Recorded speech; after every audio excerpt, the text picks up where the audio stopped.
অবশেষে মোদিও হাসিনাকে পেয়ে গেল, কিন্তু এদিকে এখনো আমি তোমাকে পেলাম না।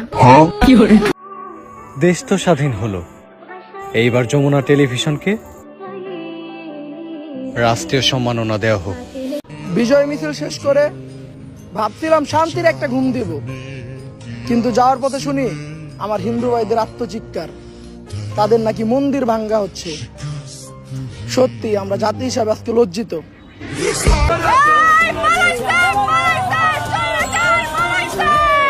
হ্যালো, আসসালামু আলাইকুম বড় ভাই। বড় ভাই, আমি স্টুডেন্টদের পক্ষে কথা বলছিলাম বড় ভাই। আপনি আমারে মাইন্ড কাটছে ভাই, ফালাই দিয়েছেন বড় ভাই। আমারে আপনি ডাব্বু করাইছেন বড় ভাই। আজকে 13-15 দিন বড় ভাই আমি কিচ্ছু খাইতে পারতেছি না বড় ভাই, টেনশনে দেখেন আমার হাড্ডি উড়ে গেছে বড় ভাই।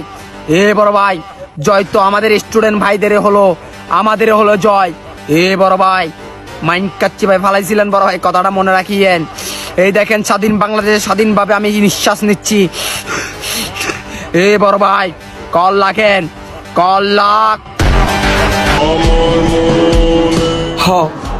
আমরা কিছুই করতে পারি না। আজকে যদি আপনার বোন হতো, থাকতে পারতেন এই জায়গায়? আমরা কি করব? ওরা তো আমাদের জন্য প্রাণ দিতেছে। হাল ছেড়ে দিলেই শেষ, ঘুরে দাঁড়ালেই বাংলাদেশ। চল। কোথায়? আমাদের ভাইদের হত্যার বিচার চাইতে। আমরা কোনো সরকারের বিপক্ষে না, আমরা কোনো দলেরও বিপক্ষে না। আমরা চাই আমাদের অধিকার আর আমাদের ভাইদের গণহত্যার বিচার। তোমাকে খালায় বলে হেলিকপ্টার দিয়ে দেশ ছাড়ছে, তো তুমি ফালাইবা কেমনে?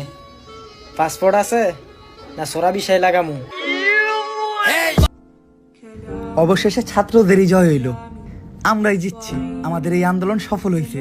এই স্বাধীনতা পাইয়া খুশিতে চিল্লাইতে চিল্লাইতে গলাটা পুরা শুকায় গেছে। একটু পানি খাই।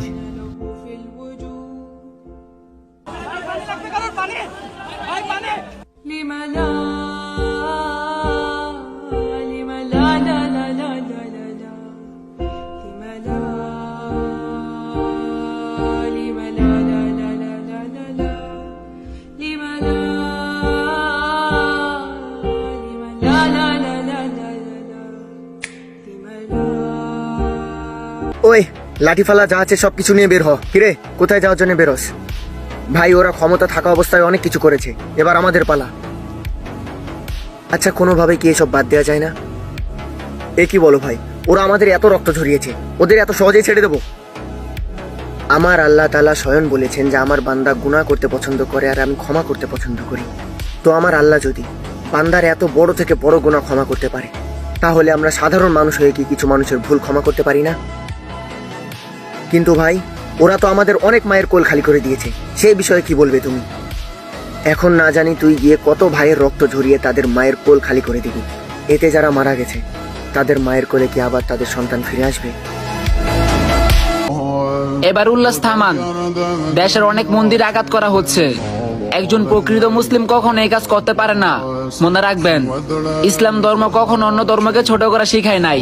আর যাদের মন্দির আঘাত করতেছেন, তারা ওই আন্দোলনে আমাদের পাশে ছিল, এটা কখনো ভুলবেন না। অবশেষে দেশটা স্বাধীন হইল। মিষ্টির দোকানে মিষ্টিও শর্ট পড়ে গেল। আজকে ঈদ না হওয়া সত্ত্বেও আমার বাপ মা আমার ঈদ বোনাস দিল। বলছিলাম না জয় ছাত্রদেরই হবে। আলহামদুলিল্লাহ, আমরা জিতে গেছি। জন্মের পর থেকে শুনতেছি জালিমদের আল্লাহ ছাড় দেয়, কিন্তু ছেড়ে দেয় না। আমার সাথে এমন অনেকেরই পরিচয় ছিল যারা এখন অন্ধ হয়ে গেছে। না, তারা চোখ হারাইয়া অন্ধ হয় নাই। তারা যেটা হারাইছে সেটা হলো তাদের বিবেক।